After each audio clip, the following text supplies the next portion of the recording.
Pnawn Tha, and a very happy Boxing Day to you all. Hope you enjoyed the big day yesterday and you're all set to enjoy one of the great days in the football calendar. Boxing Day always has that special feel. Wrexham in recent years haven't had the chance to be at home too often, but that changes today with Steve Bruce's Blackpool making the relatively short visit to North Wales. As you can see behind Mia, Andy and myself, it's a bit of a misty one here in Wrexham, but no danger, I'm pleased to say, to this one getting underway in just under half an hour's time. Andy, Mia, great to see you both. Mia, what was the highlight of your Christmas yesterday? It has to be the masterpiece that was Gavin and Stacey. Good choice. I think it'll be difficult for anything on pitch today to top that, but no, lovely day with the family and everything, so yeah. Glad you enjoyed it. Andy, I'm sure you didn't miss training on Christmas morning from your playing days. No, nice day with the family yesterday, but yeah, it's sort of the training bit got you out of all the meal prep beforehand, so you should just come back and be able to go straight into food, so I don't miss that, but yeah, it's good to spend it with the family and that, isn't it, and see the kids' faces when they open the presents, yeah, good day all round really. I always find, Andy, that Boxing Day has a bit of a unique atmosphere. People keen to get out the house, get rid of the cobwebs, and sometimes people coming in and watching might be their only trip to a live game through a season. Wider members of the family perhaps given the chance to come down in person. Yeah, that's right. Well, coming back to home, if you like, to see family, it might be the chance they get once a year to be nearby their home club, if you like, and so yeah, they're probably that one chance of getting back and watching a game. It's great to see. It's going to be a sellout. The Blackpool fans are going to be amazing, I know that, and so it'll be an atmosphere that will be quality and hopefully football to match. Mia, you were down at Bristol Rovers on commentary duty. Coming out of that match, Wrexham's unbeaten run of course continues to 6 games, but the last 2 have been drawn and both of them have featured a late goal in pegging Wrexham back. From a player's perspective, what do you think the atmosphere will be like in the dressing room coming into this one? It's difficult, isn't it? Because I think if you look at the last few run of games, when you look at the likes of beating Barnsley and Lincoln, you sort of, if you flip the results around, you're very happy with that, and you know you'd sort of bite anyone's hand off for that run of results. But you know, in the manner of you know drawing that game last week and obviously Cambridge previous, and the way we played versus Bristol, I thought we were you know top draw, really very good, particularly in that first half in what was really tough conditions. But you know, I think as a player you have to look at that unbeaten run and see that as a big positive. And I think today, you know, by all accounts they've had yesterday off that weren't in on the training pitch, so I think they'll come here positive today. And I think you know we've always, that's what we've had for the last few years in the Phil Parkinson, a really strong dressing room, and I don't think that's something that changes just because of a couple of draws. Andy, I know that the pattern of preparation hasn't changed. Adam Greaves-Smith, who's the head of team operations here, was explaining to me that it wasn't because it was Christmas Day yesterday that the players had the day off. It was simply just the way they scheduled training and it's just the way that the days fell in the calendar. But as we go into this busy period of play, from a player's perspective, does it become a bit of a different thing to get your head round as to when you rest, when you train, when you play? It is, because it's just so busy. I think it just changes. But normally you've got 3 or 4 days, but now over Christmas you've not got that same recovery and that pattern. It is just, I think, going one game at a time and then just worrying about the ones after it. You know, as a manager, you'd have an idea of what you want to do and how it does it, but injuries, suspension, that type of thing come into your thinking. But you can't look further than this game today, and you can't be worrying about Wigan and who you're going to play then. I think you've just got to get over the line, and as a player, you're thinking exactly the same. Can I get through? Can we win this? Then we'll worry about what comes in later on. Well, let's have a look at the Wrexham team that Phil Parkinson has named for this afternoon's fixture with Blackpool, and it sees one change from the 11 who started at Bristol Rovers. Elliot Lee's injury doesn't sound too serious, but it does rule him out today, which means that Paul Mullin gets a start for the first time since the 9th of November.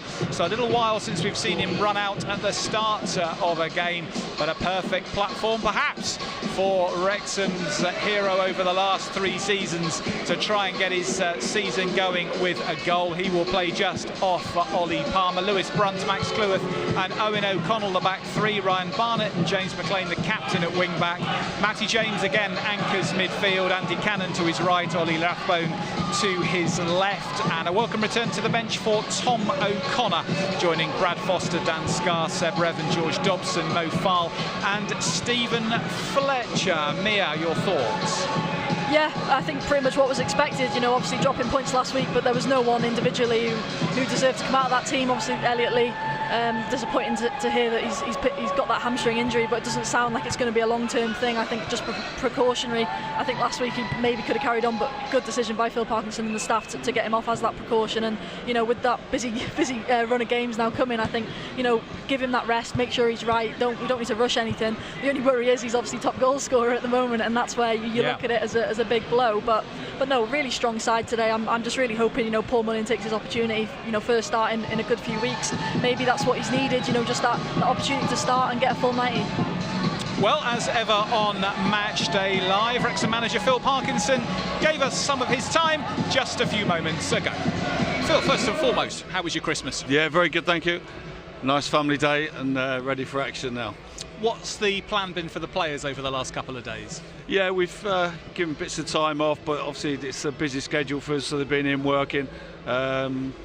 Yeah, and then we're just similar really, that obviously recovery day tomorrow and then roll into the next game. So it's a busy schedule, but let's say everyone knew what the fixtures were at the start of the season and we're ready for it.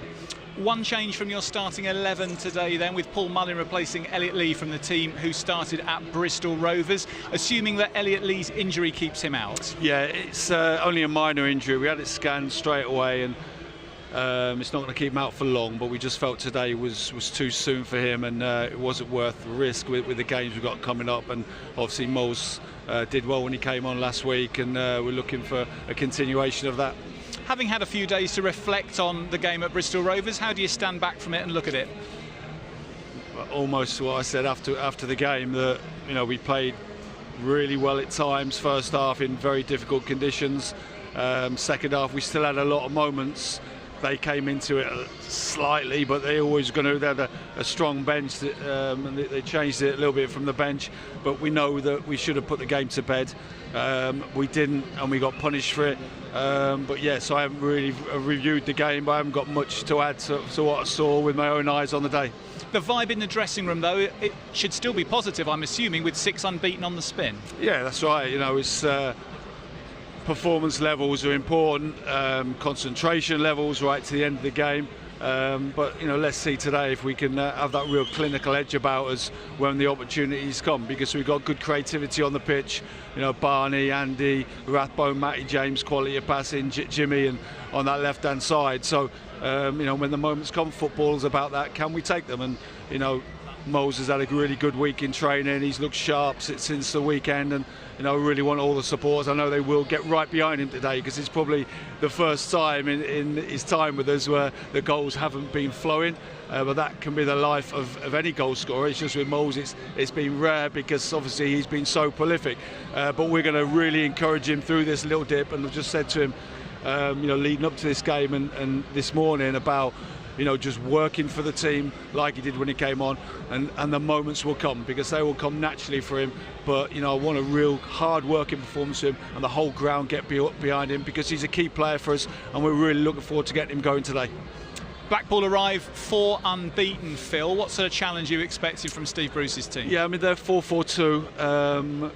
2 out-and-out strikers. They've not really got one at the top of the pitch and a number 10. They'll go quite direct, quite quickly to them. They'll drop in out possession and look to play in the counter, which has served them well away from home. So at times you have to be patient with the ball. They won't press all the time. The front two will just drop in and compact the pitch. Obviously, key players is Apter, who's done well for them this season, on loan at Tranmere last year. You know, we've got to make sure we're physical with him, make him defend. I always think when the opposition's got a key wide player, let's take him into areas he doesn't want to be and test him out defensively. And likewise, when he is in our third, let's make sure we understand what his strengths are, double up on him, but most importantly, can Jimmy Mack on that side and Rathbone really take him into areas he doesn't want to be. Phil, thank you as ever for your time, and all the best this afternoon. Thank you.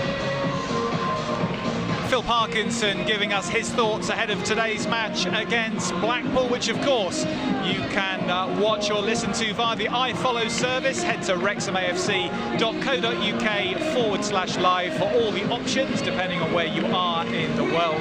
Commentary to be provided by Mark Griffiths with Mia Roberts and Andy Morell alongside him. Andy, I thought his comments there around Paul Mullin were interesting. Very much a rallying call, I thought, to the home fans to really get behind Mullin today. First time we've really heard that. Yeah, but from a player's point of view, to hear your manager speak about you in that manner and that you will come good, those types of things, it's brilliant. It makes you feel 6-7 foot tall when things aren't going well. He's still backing him, still thinks he's got a big part to play in this team, and I think that will really lift him. If he heard those things he said he'd spoke to him this morning, I think those are the things he'll have been mentioning. And he's basically saying to the crowd, he's given you so many moments over the past 2-3 years.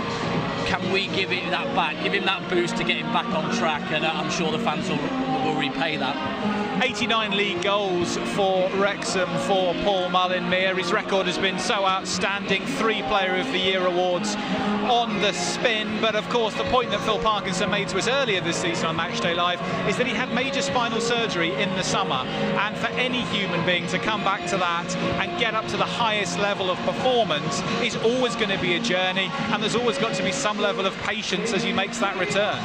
Yeah, I mean, excuse the irony, but he's had the team on his back for pretty much the last 3 years or so, and I think, sometimes you've got to let that pressure, come off you a bit. And I think this season, it's obviously a massive loss with Jack Marriott. I thought he really picked up that really well at the start of this season, and it's just, obviously the manner in that injury is just absolute freak. So that's a real shame. And I think maybe if he's still in the team, we're not really having this conversation. But no, it's really difficult. And I think some people have forgotten that injury, and it's it's a massive thing to come back off. But today's a real opportunity for him, and I think what Phil says is absolutely right. Hopefully these fans, and I'm sure they will. I think we haven't seen much negativity towards him at all in the last few weeks. I think it's all been very positive. They'll be singing his name from minute 1 today.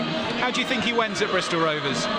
Listen, I think he had chances, but he didn't look right, I thought, personally. But, it's always difficult coming into a game like that. I think there were moments, but again, I think we've said it a few times now, he's getting into those areas, which would be the worry if he wasn't getting into those opportunities. So, I think it's coming. He just needs it to fall for him. I think we said that for Jack Marriott a few times last season when he got that 1 goal against Forest Green. I think it was end of last season. What that gave him coming into this, it's a massive confidence thing. That mental thing in your head. It's going to fall for you. And he just needs that. He just needs a little bit of luck. I think when he's been playing in the past couple of games, he's been taking 2, 3, 4 touches, when normally when you're in confident mood and you're playing on automatic pilot, if you like, you do it in 2 and it's simple, but the game's just a little bit more difficult when you're chasing that goal and you're desperate to do it. I think Phil Parkinson hit it on the head. Just work hard for the team. Don't worry about the goal. The goals will come, I've no doubt. Just work hard, do your job for the team, and get yourself in those areas that have got you your joy so far over the years. Let's have a little reminder then of where the teams start this afternoon by having a refresh on the latest League One standings.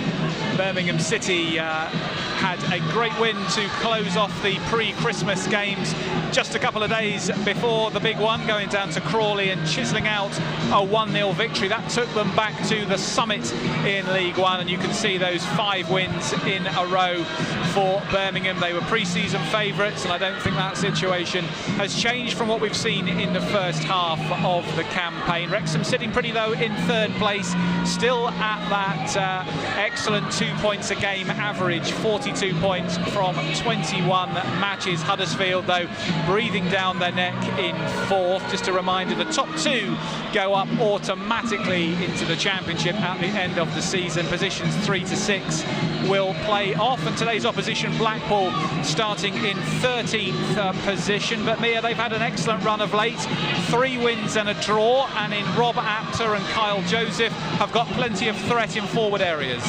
Yeah, I think some people might look at that table, see him a bit lower down, and think it's another massive sort of almost given that Wrexham can get that 3 points today. But I think that's by no means done. I think they're a top side with a top manager, very experienced, and yeah, they've got a lot of quality players, like you say, Rob Apter, Phil Parkinson obviously picked him out. But also, a younger striker in Kyle Joseph who's really found the back of the net a number of times this season and has looked really bright.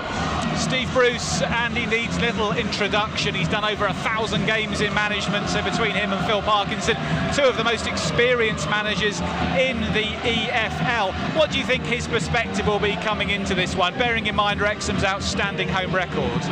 Well, I think their record away from home, they're fifth in the table for away performances. They've won the last 3 on the spin. So I think they'll be in good spirits today coming here, and they'll want to put one over on the people that are top of the league in their home form. So this is going to be a really difficult game. Steve Bruce oozes experience throughout the years. He's got, when he's been here, because he had that really unfortunate with his grandson, sorry, they've been really good. When he came in, he had a really good start to his tenure here, and then since he's been back, they've gone really well as well. So this is going to be a tricky one for Wrexham, and they're going to have to be at it to get anything out of the game. Well, what proved to be another tricky one was Wrexham's trip to Bristol Rovers last Saturday. Let's have a reminder of how that one played out in the Southwest. Short throw to Cannon, return ball's under a good one to Barnett. Barnett hits the goal line, sweeps the ball in, headed away. Rathbone not in the goal, but Palmer over the bar from 8 yards out. After a rocky start, after a lively start of the game, as James looks for the through ball, he's put Elliot in, and he feeds it in. Wrexham take the lead. Genius from Matty James. Bristol Rovers line too high, and he slots it between the central and the left-sided centre-back, and the keeper caught a bit off his line. I wondered if he'd dink it, but Lee was very calm, just fed it into the bottom right corner. Wrexham take the lead. Well, you were just about to talk about how Wrexham had taken the sting out of the game and that initial couple of minutes from Bristol Rovers, and they certainly have. And this is one of the passes of the season so far from Matty James. I thought he was playing Andy Cannon in, but what Cannon's run has done is it's taken Forbes out of that pocket and that hole, and the ball in behind is just glorious and into Lee's path, and then the keeper's in no man's land. Like you say, Mike, could have lifted it, but instead he doesn't need to. He just rolls it down the side of him and into the net. A brilliant goal from back to front. Cannon taking on content, now works it wide. Barnett cutting inside Thomas. Rolls it square. Matty James helps it on quickly. Rathbone, Bristol Rovers sitting deep in their area. Barnett on the edge of the D, tries the shot, just wide by Cannon. Muller's battling with Mullin, who's done so well to lever the ball off him, and a return ball to Cannon sends Mullin down the flank. The bounce means he has to take it on the chest and hook it in early. Palmer, great strength, muscles his man off. Edge of the D. He's got an overlap in Barnett, plays him in. Barnett stands to the far post. McLean attacks it, volleys it. Great save. Oh, what a save by Griffiths. Fantastic move by Wrexham. Throw and taken, and Wrexham now break down the right once more. Cannon's got in behind Thomas, puts in the cross, good interception as Mullin lurks. It's played back in there. Another clearance. Rathbone drills it just wide. Whoa, he got hold of that. He's going to go wide instead. Senior. Rathbone coming across to him, crosses into the far post, swings away from goal. Barnett has a look over his shoulders and then hits it against Thomas, who crosses it over Cherry, scores! Oh, Wrexham, such sloppy work. Barnett failed to get rid of it, and well, Bristol Rovers have had no threat, but they've equalised with 3 minutes left. So his right foot stands it up to the edge of the 6-yard box with height. Fletcher wins that well and does cleverly, scooping it to his side to find McLean. He drives it long, and that is the final whistle. Late disappointment then down at the Memorial Stadium as Wrexham had to settle for a point against Bristol Rovers last time out. Let's have a look at what else is happening around League One today by looking at today's fixtures. Leyton Orient have already got off to a good start in this busy post-Christmas run with a 3-0 victory over Crawley Town. Elsewhere, Birmingham City, top of the table, face struggling Burton Albion, so a good chance there for the home team, you'd think, to consolidate their position at the summit. Tricky trip for Lincoln down to Shrewsbury there. And Andy, perhaps Huddersfield against Stockport, the most intriguing of today's games. Yeah, just looking through those fixtures there, the Huddersfield-Stockport one stands out for me. Huddersfield going really, really well at the moment, and Stockport the same. So, yeah, they'll be vying to try and stay in those playoff places tonight. Draw would do us, I think, wouldn't it? That would be nice for us by the end of the day. Yeah, draw would do Wrexham very nicely there. And Mia, if Wrexham are going to improve on a draw and pick up another victory at home this afternoon against Blackpool, where do you think this match will be won and lost? Well, I think we've got to learn from the last 2 games, and you've got to just try and kill teams off a bit more. But then, I mean, you look at the games before those 2, and we were sort of not necessarily doing that, but we were getting those 1-0, sort of grinding out those 1-0 wins. And if we can get back to that sort of defensive form as well, I think that would be massive. And listen, I don't think we've been that poor in the last few games. It's just those last few minutes we've really let ourselves down. But I think today, the fans will be right up for it, and it should be an absolute cracker. Andy, of course, you spent a couple of seasons at Blackpool as a player. How would you compare the 2 clubs? Well, you can hear these fans, they're doing all right, aren't they? There's one indeed. Similarity that you have right there. The fans are fantastic at Blackpool. Had 2 fantastic years up there. We had a promotion out of League One up to the Championship. Made some very, very good friends up there as well. Some players that are now managing. Ian Everett, Sean Barker's down at helping out at Burton at the moment. So there's some really good players that we had. And Wes Houlihan was the icing on the cake. He was one of the best players I've played with. Fantastic, a genius with the football at his feet, and one of the main reasons why we got out of the league. But things have moved on for the club. They obviously had the Premier League the year up there. They should have stayed really the way they went about it, because they were fantastic to watch. They've done developments to the ground. We only had 2 sides when we were there, and so a lot's happened at that football club, especially with the ownership model as well that they had. But things are looking a bit more stable off the pitch up there, and I'm sure they're looking to get up the league a little bit higher this season. When you look at the 2 clubs, as you say, quite a lot in common. The power of the fans through the dark days in both clubs, and of course a terrific history for Blackpool. Second in what is now the Premier League in the 1950s, FA Cup winners, Stanley Matthews, Stan Mortensen, a terrific heritage as a club. Yeah, it was amazing to go there and see all the memorabilia they have still at the football club and around it. It's so key for these places to make sure that they have that at these football clubs, to just keep people what has happened in the past and where these clubs have come from, and the peaks and troughs, if you like. It's very, very similar to here as well. So we're looking forward to it, enjoying this and catching up with a few mates as well afterwards.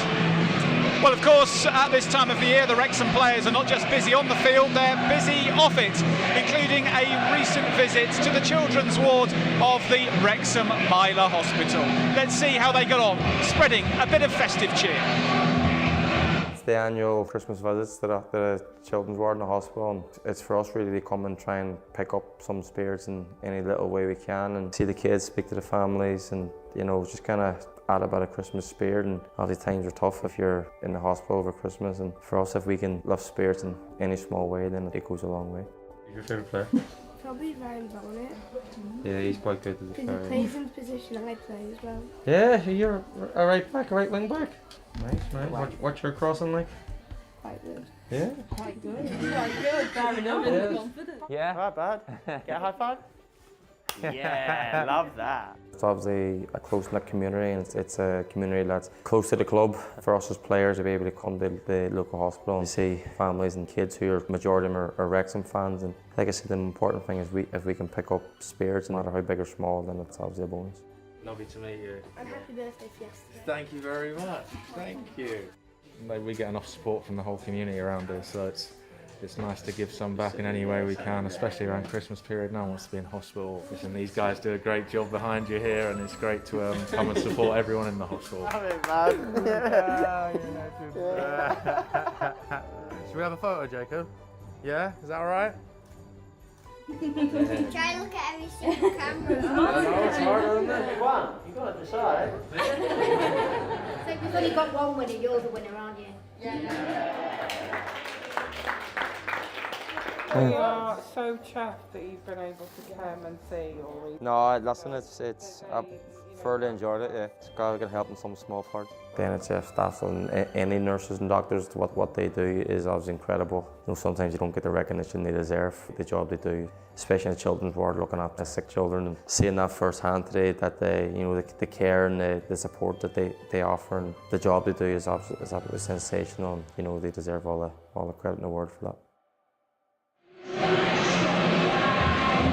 Club captain James McLean leading the delegation who visited Wrexham Hospital a few days ago. Big thanks to George Dobson, Elliot Lee and Liz Craven and Chloe Ankers from the Wrexham women's team. We'll also get the chance to catch up on some of the other activities that the community team have been driving when we meet with Jamie Edwards at half-time, our head of community. So please come and join us then on the same link on YouTube. Andy, Mia, just about to head off to commentary duties. You confident, Andy, this can be won this afternoon? I am, yeah. I think coming back here is so important now that we need to get a win after the 2 draws that we've picked up. We're back at home. We're really, really strong here. Just got a funny feeling Mullin's going to chip in with a goal tonight. Here's hoping. And Mia, the mist seems to be coming down ever more here. In all seriousness, will that change at all how the teams might play, do you think? Well, I'm not too sure, to be honest. It got a bit better and it's just got a bit worse as I've just turned around. But no, listen, I'm quite confident today. Hopefully we can get back to winning ways here. And yeah, I think the boys will be confident in that dressing room right now. Brilliant. Andy, Mia, thank you so much. Go and enjoy commentary duties. We'll see you again at half-time. And as I was saying, if you haven't sorted your iFollow pass, head to wrexhamafc.co.uk/live for all your match coverage. We'll be back here at half-time with analysis of the opening 45, and we hope to see you then.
Right.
Kai Rass, a very foggy Stoke Kai Rass, which has really given a unique atmosphere in the opening 45 minutes, but we've been able to complete the half.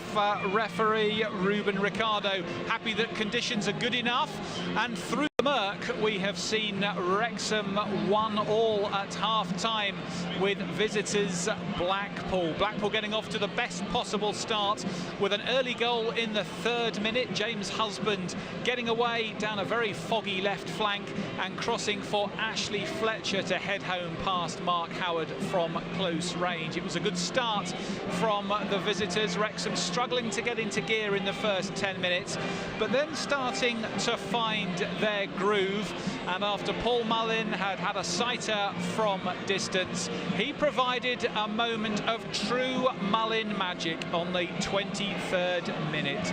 It was a throw-in from Ryan Barnett down the right-hand side, flicked on by Ollie Palmer, and Mullin, a good 25 yards out from goal, brought the ball down on his right thigh and in one motion swiveled to hit a looping left foot volley into the top corner of the net. A definite goal of the season contender from Wrexham's talisman, his 90th league goal in a Wrexham shirt. Wrexham then having much the better of the rest of the first half, but in truth it was the visitors who went the closest to a second goal. An excellent save just a couple of minutes before half-time from Mark Howard, diving low to his left to react quickest as a cross was whipped into the box, and a Huddersfield, a Blackpool head got there first. So we get to half-time, 1 each. Mia, Andy, that really has been an intriguing opening 45 minutes, as much as we could see of it. Mia? Yeah, I mean, I can't give too much analysis on that first goal because, like you say, it was on that far side, and it's a lot better viewing down here pitch side than it is up in the commentary box. We're struggling a bit when that ball goes out on that far side, but no, listen, I thought Blackpool, obviously started really well, but then Wrexham really got back into the game and played some really nice football at times, and really patient, really good. I was really impressed with Owen O'Connell and Lewis Brunt. I thought at times they really stepped forward and won that ball further up the pitch, and I think that really propelled us on then to win that ball back and counter Blackpool really well. Andy, you said before the match that Paul Mullin doesn't need to think too much about scoring goals, he's just got to work hard for the team and the goal will come. Well, we saw him have a sighter, as I was mentioning, after about 10 minutes, but then what a finish to level matters about 15 minutes later. Yeah, that's a striker's instinct for me. You can overthink things when you're a striker and you're going in and your chances and what about if it gets, that is just pure, I'm just going to think, right, that's sitting up beautifully, that's ready, I'm just going to hit through the back of the ball. He hits it really well with his left foot and it just dips in that far corner. Like you said, definite contender for goal of the season. Is it better than Jack Marriott's on the first day? Very similar positions, both ending up in that top corner, but a fantastic moment for Paul Mullin. I'm sure he'd have been thinking about that, and just that goal, like Mia was saying in co-com, however it comes, it doesn't matter, but that is just a pure striker's instinct goal. Let's have a look at some of the stats for the first half, if we can. We've got a bit of an issue with our screen in the stadium here, so we're going to struggle perhaps to... Oh no, here we go. So looking good. Wrexham edging possession 55 to pretty much 45%. 7 shots in total to Blackpool's 5. Just the one corner so far in the game. It's certainly been competitive in the middle of the park.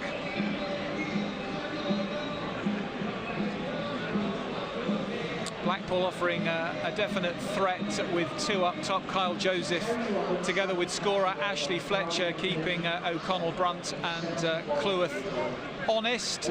Blackpool having to make more clearances as certainly as the half wore on. Would you say, Mia, overall that Wrexham shaded it? I don't know, really.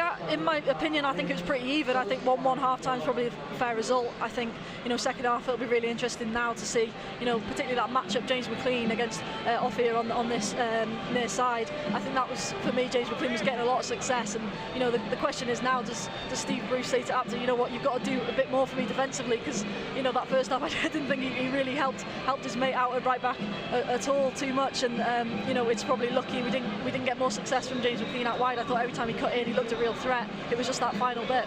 I think down that side of Barnet, they've certainly had him down as a major threat because they've doubled up on him. They've got players back around him to try and stop his threat. Obviously with 7 assists already this year, a lot of us and our good work comes down that side, but to the detriment really of leaving McLean with half the pitch to himself at times, you know. And if we can get that switch right, which we've got in that last sort of half an hour time, he was on, you know, he was putting balls in for fun from where he wanted to. So they've got to, I think Blackpool have got to deal with that and that issue to try and get a hold on that side of the pitch as much as they're sorting out Barnet on the other. Certainly an intriguing contest after 45 minutes here. We hope we're going to get through to the full 90. Looking around the stadium, this mist and fog has pretty much been a feature since we got to the ground about 12:30 today, so no evidence that it's in a hurry to leave us. Let's have a quick look at the half-time scores now around the division and pick out a couple of those for you. Let's see what's been happening. Leyton Orient won the early game 3-0. Lincoln are struggling there at Shrewsbury. That's not going their way. Wickham continuing their good form, 2-up against Stevenage, and Birmingham City 1-up against struggling Burton. So the top teams, as we anticipated, are going well this afternoon. Mansfield Town 3-up at Peterborough are certainly enjoying the festivities. And we've got the chance now to get another lens from Wrexham with a friend of Matchday Live, Jamie Edwards, our head of community, joining us once again. Merry Christmas to you, Jamie. Good to see you. Merry Christmas to you as well. We had the chance before the game, Jamie, to see what the players have been up to visiting the children's ward at Wrexham Myler Hospital. Great to see that, but I know that's just one of a number of activities that have been happening involving club officials and players in the run-up to Christmas. Yeah, we've been really busy over the last probably 2 or 3 weeks. Christmas is always great. It's an opportunity for the club to connect again with the community, but we didn't want it just to be the hospital as much as they do a great job, and it was a great day that we had there. You saw on the video how well it was received. We wanted to go a little bit further this year, so we did Nightingale House Hospice, and we also did Hope House Hospice that you'll be seeing videos at very soon in the near future. Again, fantastic received. The players from both the men's and the women's team were fantastic, and just to put smiles on people's faces, the people that are working within those organisations are phenomenal anyway. We've rewarded them, and some of them are here today watching the game as well. So it's our way of saying thank you for supporting us throughout the year.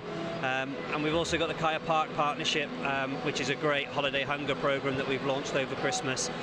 We don't want that to be seen just as the football club being a saviour over Christmas and getting some good PR. That is something that's going to happen all year round now, and a new project that, like I said earlier in the season, you're going to see these new projects occurring, and this is one that we're going to be really proud of, that's made a really big impact in its first day of actually in operation. And when we see that happening in February and in Easter in summer, it's going to make a massive impact on the community. When you look ahead, Jamie, and you look at plans, I'm sure there are always many good ideas coming to you, and of course many organisations and groups who can benefit from support that the club can provide in different ways. How do you as our head of community go about making choices? Because I'm guessing there must be elements of choices that you have to make. Yeah, some of them are really hard because everybody wants to partner with Wrexham AFC at the moment, and it's understandable why.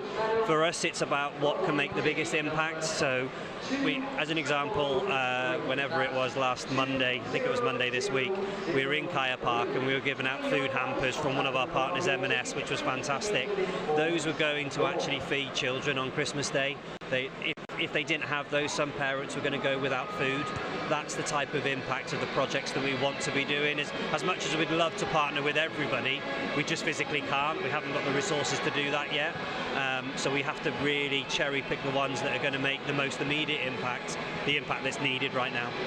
And you've given us a flavour with the work with the hospices and in Kaya Park with some of the activities that are ahead. Are there any others, Jamie, that we should be keeping an eye out on the second half of the season? Yeah, we've got a really good trip over to Lesotho in February, so we can learn more from the Kick for Life programme there, but a lot of our staff are going to go and deliver some really meaningful, impactful work in Lesotho, which is fantastic. You'll see a lot more with our football programme starting to appear, and a lot of the projects that we started earlier in the summer are starting to mature. So James McKee Clean and Paul Mullin were out with our captains programme. That's going to go to another level next year, and so is our Street Dragons programme. So a lot more growth and reach in the work that we're going to do. Brilliant. Well, Jamie, as ever, thank you so much for coming to join us on Matchday Live. I'm sure we'll catch up with you before Lesotho. It might be a bit warmer out there for you than it is to here see today. what we're doing as well. Brilliant. Thank you very much. Great to hear of all the initiatives, and particularly about making Christmas so much better for many who otherwise would have had perhaps a much more difficult day. Fantastic. You, Jamie. Thank you. Jamie Edwards, our head of community, giving us an update on community activity as we look ahead of the second half for Wrexham against Blackpool this afternoon. All square at the interval. A vintage Paul Mullin looping volley cancelling out Ashley Fletcher's early close-range header in the North Walian fog. Who will come through it in 45 minutes time? Well, please come back and join us on YouTube. We'll have full match reaction from the Wrexham camp to follow, and we'll see if it can be a very happy Christmas for Phil Parkinson's side, or whether Steve Bruce's men will prove the Ebenezer Scrooges on this misty afternoon in North Wales. We'll see you back here, same link on YouTube at full time. Bye for now.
You have voted your Wrexham AFC man of the match as number 10, Super Mullin.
A very warm welcome back to a very chilly Stoke Kairas, but the Cockles are warmed this Boxing Day by a Wrexham victory. They have beaten in-form Blackpool by 2-1. A late penalty from Steve Fletcher, the difference between the sides in the end, as Wrexham's pressure in the second half finally bore fruit right at the death. If you were with us earlier, you'll have known that this was 1-1 at the half-time break. Ashley Fletcher's early goal for Blackpool in the 3rd minute cancelled out by Paul Mullin's stunning left-foot looping volley. The second half belonged in the main to Wrexham. They had the best chances.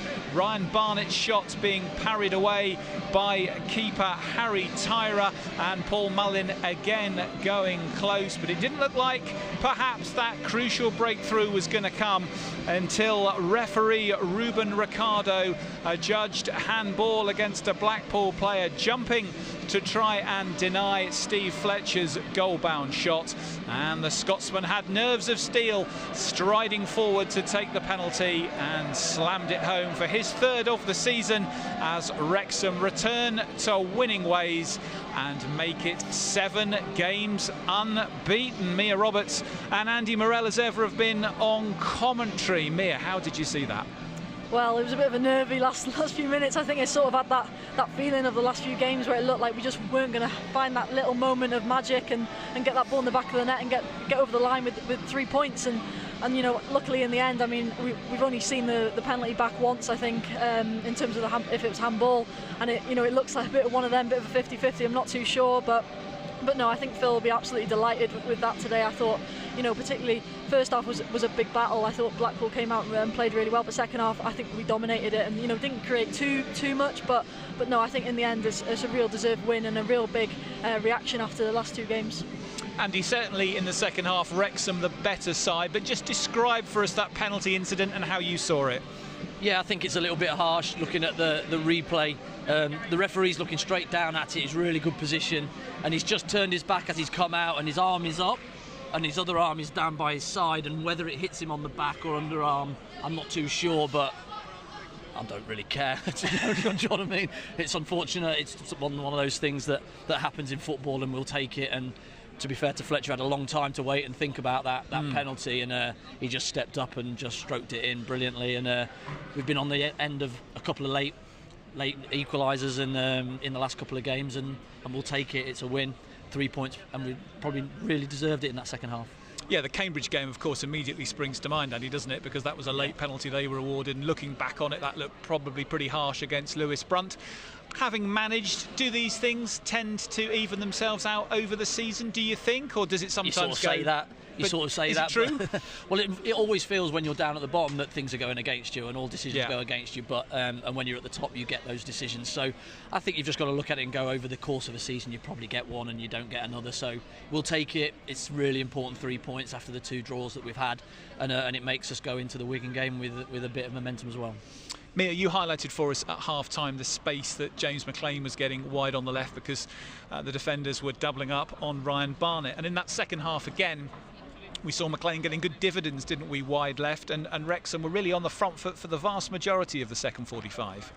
No, like I said earlier, I thought we were really good that second half. I think, you know, it was sort of there for both sides. At half time I thought Blackpool probably were going in and probably thinking they could really get something here and cause a bit of an upset, but you know, they weren't able to do that second half, and that's full credit to all the players in red out there, because I really thought defensively as well today we were really good. I mean, obviously maybe take away them first few minutes of the first half, but after that, you know, I thought Owen O'Connell, Max Cleworth and Lewis Brunt were all absolutely superb, really did their jobs and more. And really, you know, it played a big part in most of our attacks. I think Owen O'Connell, every time he stepped forward, pretty much won the ball. I'd love to see his pass accuracy from today, because I thought his distribution was unbelievable. I think he was really good. As well as winning first ball, you know, as well as defensively wise, his distribution was exceptional today. And Bristol, it was difficult conditions, but today he really stepped on it. He was massively on it, and he had that raking diag into McLean, Yeah. on toast, and like Palmer was pulling off on that side. They're having so much joy out there, and Blackpool just couldn't deal with it, and they just didn't know if Apter then went back. They had no outlet. And to be fair, the two strikers, they just sat so deep in front in their little block that Owen O'Connell, they could do what they wanted with the ball. They could pass it wherever. They had no pressure on it, and he's screaming at them to get out and get some pressure on it, but they just couldn't physically do it. It really gives Wrexham another dimension, doesn't it? That ability that O'Connell's got to play a diagonal ball, Mia, because it just suddenly opens the pitch up that much more. And as you say, Andy, his accuracy, picking out McLean time and time again. McLean hasn't got to track back and suddenly have to then start his run again. It's either right to him or with a perfect opportunity for him just to run onto it. Yeah, we're so blessed with this team. We can play in a number of different ways, and I think today it showed obviously with Mullin and Palmer that link up was there, for all to see really, and utilising Owen O'Connell being able to do that. I think Lewis Brunt's another one who's so good at stepping in. Did it a few times in that first half where he's gone on a little run, and I think that's so good that we've got this sort of variety of options that if you're in trouble, you're not just forcing the same thing. We're able to rotate things and try other styles of play. Let's have a quick look at the statistics then from today's game to see exactly how Wrexham got the job done in this 2-1 victory. The possession stats were in Wrexham's favour at half-time and continued to be so. You'll see the total number of shots, Wrexham 19 to Blackpool's. They didn't necessarily feel like that. No, it did it. But 19 shots, 5 corners to 1, so Wrexham certainly having the better in the attacking third. Look at the crosses, 37 crosses by us.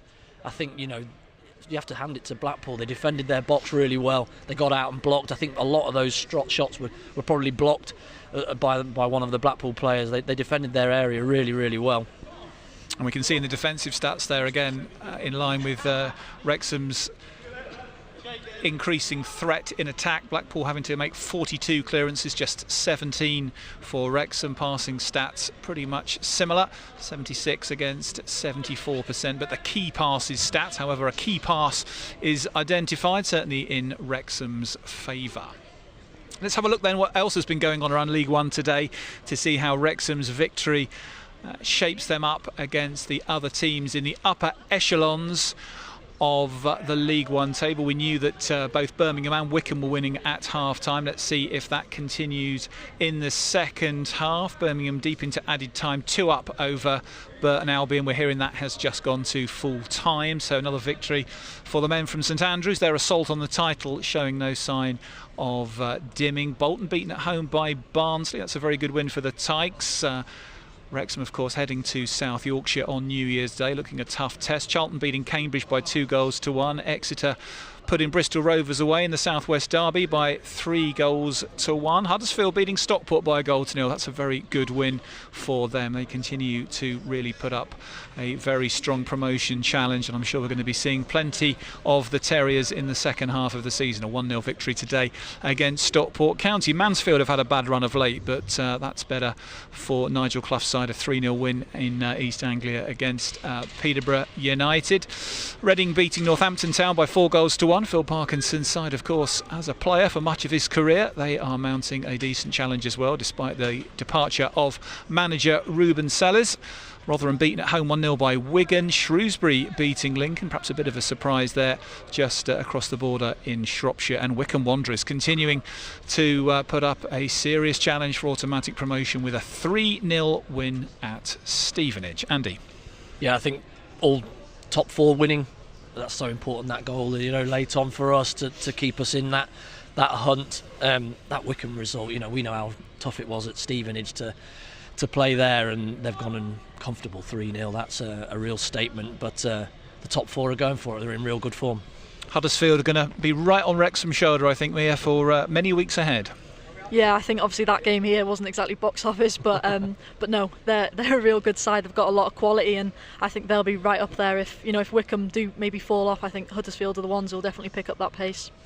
We'll have a quick look at the league table. I know Steve Parkin, Wrexham assistant manager, is ready to join us in just a moment, but we'll have a quick scan of the top half of the league table first, just to see where it leaves. Wrexham still in third after today's matches, 45 points from 22 games.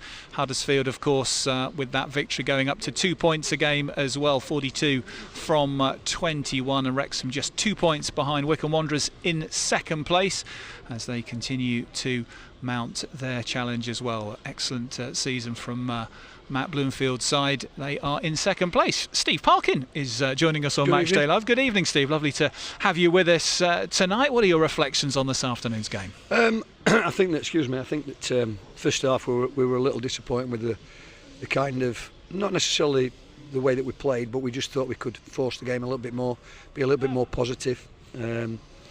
We certainly switched the ball out to the left-hand side really well first half, but not quite so much down the right. And we just thought we needed to have a little bit more edge to our game at half time. That was the message from the manager. And second half, I thought we started great. We got a really good side pinned in. We didn't let them out at all. We really didn't let them breathe. We weren't creating too many clear-cut chances. And then they came back into the game until we made the subs, which made a change that we've all seen. And then a controversial penalty that decides it. So I think it's our first one of the season, so we're happy to take it. We'll come back to that in just a moment, Steve. But you mentioned a bit more edge was what Phil was seeking at half-time. What does that manifest as? Is that snapping into tackles a bit stronger, a bit earlier? Yeah, I mean, I think playing a little bit further up the pitch. I think that we got the centre-backs almost right on the halfway line, which enabled us to get the midfield right up against their midfield. We switched the play better, we passed the ball better, we moved the ball quicker. And there was a general feeling of us play. The crowd got behind us, we got a head of steam up. We all know what we like when we get down the slope and we lock attacks in, which we did. And I think during that spell, if we got a goal with it, I think we'd have won comfortably. Paul Mullin did get the Wrexham goal this afternoon, beautifully controlled with his right thigh, tremendous finish with his left foot. What were your thoughts as you saw him bring that ball down and line that one up? Well, he scored those goals before, hasn't he? You know, he's got a violent strike with both feet. Sometimes when you strike him from that distance, it's a bit speculative and you're thinking, oh, aye, here we go. But he couldn't have caught it any sweeter, and it was great to see. It was great for him first and foremost, great for the fans, and great to see it hit the back of the net. What do you think that can do for his confidence here forward, Steve? I mean, I think the key thing is he's just got to work hard. You know, he's just got to carry on grafting and working hard for the team, for himself. And we've seen that he scores all kind of goals, and the goals will come. There's no doubt about that. He had a poor start to the season through injury. It wasn't his fault. Had an operation on his back, and his season's been difficult to get going. But hopefully that goal will set him off and running. The other goal this afternoon coming from another striker, Steve Fletcher. You described it as a controversial penalty. How did you see it? My initial reaction was to jump up and scream for a pen. I have to say, I thought his arm was in an unnatural position. With the fog, we'll say, I couldn't quite see whether or not it clearly hit his arm, but I think the whole crowd screamed for it, and I think that the referee took his time, which is good, and he made the decision, and Fletch stepped up and finished it with some aplomb. I did wonder what was being said between Steve Fletcher and Matty James there, Steve, because with no Elliot Lee on the field and no Paul Mullin by that point of the game, I was wondering how they were going to sort out who the taker was going to be. Yeah, I mean, I think we just kind of we just left it to them to sort out, really. We always do say that just be confident, whoever's taking it, be confident of taking the penalty, and we obviously saw that Fletch was. How much of a difference did the foggy conditions make to play today, do you think? Did it alter the way your team played or the way the game played out, or was it just a bit of an inconvenience for the fans? I think it was an inconvenience for the fans, but I think it's quite fairly difficult for both teams, to be honest, to start with. When we came off the back of the warm-up, it looks as though it was just clearing a wee bit. Then when we came out to start the game, I thought, aye. You know, it was almost one of them where you thought, is the game going to continue for much longer? When it got as bad as it was. And I think it was quite difficult for all the players to see the full length of the pitch. So fair play to both teams. I mean, Steve's team are very dangerous away from home. Fair play to both teams for putting on a good spectacle. Well, Steve, thanks so much for coming to join us so quickly after full time. All the very best for Wigan. We'll see you in 3 days' time. Lovely. Nice to speak to you. Thank you, Steve. Steve Parkin, Wrexham assistant manager, enjoying the 3 points this afternoon that his team managed to earn against Blackpool, who may well feel that Lady Luck was not with them today. Mia described by Steve as a controversial penalty there, and I think probably a fairly honest assessment from the Wrexham assistant. Yeah, but I think you're always going to appeal for them. I think first of all, it's a brilliant touch by Stephen Fletcher in that position anyway to bring that ball down. He does it so easily, and then as soon as that ball goes anywhere in the penalty area at that point in a game like this in this stadium, I think the fans are always going to be on the ref's back, and he sort of paused before he gave it, and I thought he might not, but I didn't think he was going to give it. It took him a long time. It was a bit of a strange one, but yeah, like we said earlier, sometimes luck is just on your side, and you get those, and there'll be a couple maybe in the next few weeks, months that maybe go against us. So it'll be one to look back on and go, right, okay, that's just how it goes. That's football for you. I think obviously there'll be a lot of frustration from Blackpool, but I think who knows. I think in the sort of style of football we were playing, the momentum we had at that point, we could have gone on to get one anyway. Andy? Yeah, I think 25 games in, all league and cup, and not to have a penalty so far, I think we can take one, can't we? And let's just take it and move on. I hope you all enjoyed as well Steve Bruce's cameo during that interview with Steve Parkin. There was attempts made to try and keep the Blackpool manager away from walking in front of the camera, but I guess if you've won 12 trophies with Manchester United and led your club to the double, and probably not had the best day ever with that late penalty going against his side, we can probably forgive him for that. But I hope you enjoyed Steve's cameo anyway. Andy, before the game, you spoke about, for Paul Mullin, just working hard for the team, and the goals will come. If you look across his performance today, and we saw him for 70 minutes or so, just about. Did you feel that was a step up from what you'd seen from him against Bristol Rovers? Well, I think Steve alluded to it there about, I think both of the manager and assistant have both mentioned his work rate. That's so important. When he was at his best, he was working hard for the team first and foremost, and you knew what you were going to get from him. And I don't know if that's just a reminder to him that's the more important thing, and your goals will come. We know you'll score goals. But I think, I thought he played all right. I thought he did all right. I thought he kept the play. I thought once he scored his goal, grew a little bit, and he looked a little bit more confident. And I think that can only help. A goal, any way it comes, is a bonus for a striker, and to score one like that'll give him a massive lift. And hopefully that's the Forest Green from last year, the penalty, just to get him off that, get everybody off his back. For one, because the talk is that he can't play at this level, he can't score goals at this level, but that's just nonsense. He'll score goals, and I think hopefully that one is the one that gets him going, and we can hopefully see at the end of the season that he's got 15 in the bag and he's had a really good end of season. Mia, we've talked about Owen O'Connell this afternoon standing out for you with his distribution in particular. Who else stood out for you today? No, I thought all 11 who started were very good. I thought Ollie Rathbone again, he just brings that intensity, and I think I said it on co-coms, it just spreads across the full team really, and he does that so well. He's looked so good in the last few weeks, and in that midfield I think him and Matty James, when Matty James got on the ball and was able to turn, he just has that quality, and he's just a different sort of level of class, and you just know that ball's always going to find another man. But I think to sort of, if I have to keep talking about all of them, because I could all day. James McLean as well, I thought he was really good today. I think maybe that final ball at times didn't quite catch it how he would have liked to, but really dominated and just looked like he had his man out wide every single time.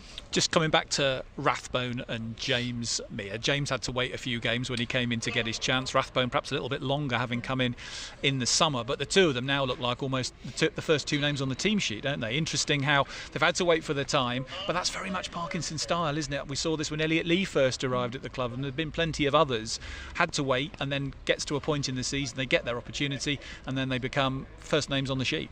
Yeah, and it is great player management, really. I think, at first people were saying, oh, how can he be on the bench, if we brought him in, but no, let him get used to the system, otherwise don't throw him in when they're not too sure, and they've done that so well. I think Ollie Rathbone's a perfect example, really. He's bided his time a little bit and taken his opportunities. He played a few minutes, I think, in the EFL Trophy as well, and that only helps us. So no, I think I've been really impressed with all the recruitments that have come in today. I thought Mo Fowl did an okay job as well when he came on too. So no, I think there's a lot of promising signs at the moment. We've got a really, really good squad. Obviously, a few on the brink of coming back from injury as well. So it's only promising signs at the moment. Yeah, they know the quality of the squad, I think, and because it takes you so long to get into the team, you don't want to be going out very, very soon, so you have to up your game, you have to go for it every game. I just think both of them make really good decisions. Everything seems to be the right decision at the right time, and that's obviously experience that they've both got. Matty James especially, he just lifts it over the top if he needs to, just to take the sting out of a game, or he makes just a comfortable pass, a simple pass, just to take it. He understands the game and makes good decisions for me, and that's why they're playing and doing so well. But ultimately, they both played an entire season in the Championship last year, don't they? So they've come from the level above, and not from being fringe players at the level above. They've been starting regularly, week in, week out. So you would expect, stepping in at League One, they ought to be able to shine. Yeah, but it's been very difficult to dislodge the lads that are doing so well here, and so you've got to wait and you've got to bide your time. It might be an injury, a suspension that you're able to then go and get in, but you've got to be ready to go, and that's what they've certainly done. Is that the games that they've had bit parts in, they've been ready, they've worked really hard and made sure in training, I'm sure, that they're ready when they get that opportunity. They want to go in and take it, and they have done. Yeah, I think Matt James getting that contract as well until 2026. End of next season, not just this one. It's another huge statement, and I think for him as well, I think he said it in the interview he did after about he can enjoy his football a bit more now. There's a little bit less pressure. He's not playing for that contract that he wanted. So it's all brilliant signs, and to have them two now on that bit of a long-term contract is for our midfield. It's brilliant news. And it's going to give Phil some difficult decisions when he names the squad for the second half of the season at the end of January. Yeah, well, who knows what we're going to do in January with regards bringing in new recruits, etc. We've got a few injuries, like Mia said, that are maybe coming back, a few injuries that are a bit more longer term, but it looks like Arthur's not too far away, Jack Marriott's not too far away, back so on the grass, the squad's just sounds like it's coming together again at a good time. It's really important that we make signings in January as well to then just spur the team on as well. So he's going to have a few decisions, bless him. Well, we've got the opportunity now to get some player reaction from the Wrexham camp this afternoon. Goalkeeper Mark Howard, I can see, is looming for us, so he's going to come into shot. There we are. He's a bit of a hug from his TNT colleague Andy Morrell from their time in America. Go on, Andy, you can put some questions to Mark. You've I'll have to think now. Travelled around America with him. Mark, well done this afternoon. Thank you. Congratulations on the win. What was it like to playing out there in that fog? The visibility was not great. When their goalie had the ball, you actually couldn't see it from my end. Right. So he's kicking it up in the air, and then you're obviously judging it from that. But I thought the lads in front of us were just incredible. Obviously, the way that Bonesy defended today, I think that's one of the most solid defensive performances he's put in for the club as well. I thought he was unbelievable in the air, won everything, and also he has that bit of composure. Absolutely. And when you think about what you're going to do with the ball at times of distribution in this kind of condition, what does it change for you as a keeper and how you play? My kicking's my kicking. I feel like I kick it all right. Obviously, I've wound an Arthur up in the week that I always get the bad windy games, the bad weather games, so I let him know that. But no, my kicking. I've always prided myself in my kicking. I try and kick it as long and as accurate as possible, and obviously the legs are still there, so it makes me want to keep going. How are you enjoying returning to first team action? Oh yeah, you miss it. You miss it immensely. It's great to be back in the team. It's great to add a bit of value on the pitch, not just off it. The game this afternoon, Blackpool off to a flying start with that early goal. It was a difficult first few minutes. What was your perception of that first goal? Yeah, I think they just caught us off guard a little bit and took us by surprise. I think it then took us about 5 or 10 minutes to get into the game after that, and I think then we started to up the intensity and our play became a lot better, and we took the game to them then. Yeah, I just think that they started the game well. Paul Mullin's goal, sensational. We've seen so many from him, Mark, and you've been around the club through the National League era and League Two and now into League One. How does that rank for you in terms of some of the best Paul Mullin moments we've had here? Yeah, it's a proper Mullin goal, isn't it? Like, we're used to that. I was telling that to the lads in the dressing room. We're used to seeing him just whack it at goal and hope it lands in the top corner of the net, and lucky enough today it did. And hopefully that does him the world of confidence as well, because we know that he's got that in him. We know that he can do that week in, week out for us, and if he can keep scoring goals like that, it's going to stand us in great stead. Yeah, good save first half. Yeah, do you remember of it? Yeah. Obviously, it's just they've got really good delivery through Evans, so it's more an anticipation of where the ball would land. So I think Matty James has actually flicked it on first, and their lads obviously a good run, and then made a good connection. Lucky enough, I'm in the right place. I'm ready for it because of the delivery.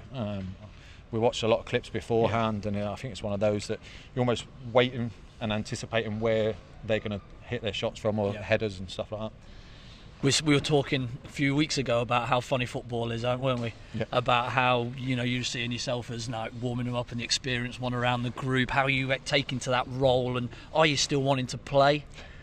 I'm never going to not want to play. Is the honest answer. I love it. Obviously, out on the pitch, I can be myself. I can be my calming influence, and I can try and play the game how I see it. But yeah, when I'm not in the team, I'm exactly the same, and the calming influence in the dressing room. Obviously, a lot of them will reference me as dad or granddad, or the old dinosaur. But yeah, I don't mind it. And how hard is it though to keep yourself fit and focused around that when sort of at the end of the week it maybe not leading to a game? Oh, that's the hardest thing. Saturday comes, and when kick-off happens and I'm still inside getting showered is the worst for me.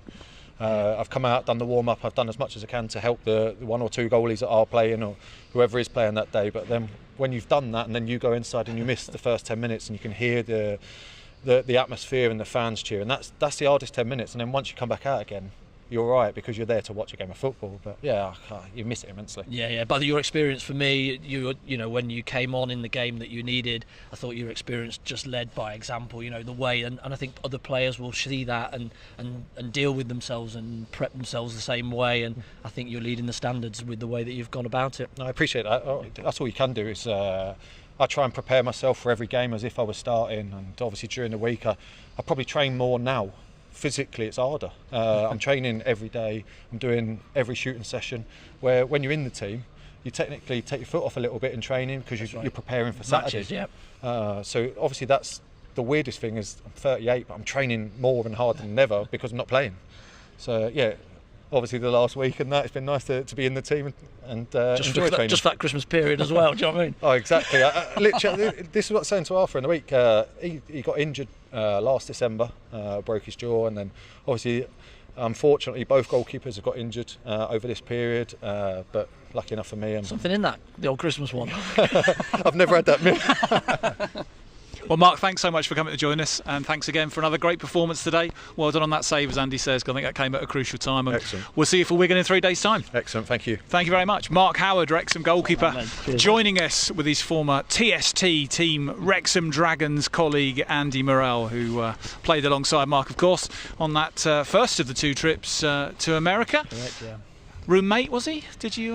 No, we just hit it off straight away. We're older, weren't we, than a few of the other players? Do you know what I mean? Could feel the chemistry. Oh no, yeah, no. It was. We had a few coffees, and he's obviously looking at other things around football with his YouTube channel and all that type of thing. So we were speaking a lot about that when we were out there. But we just had a lot of.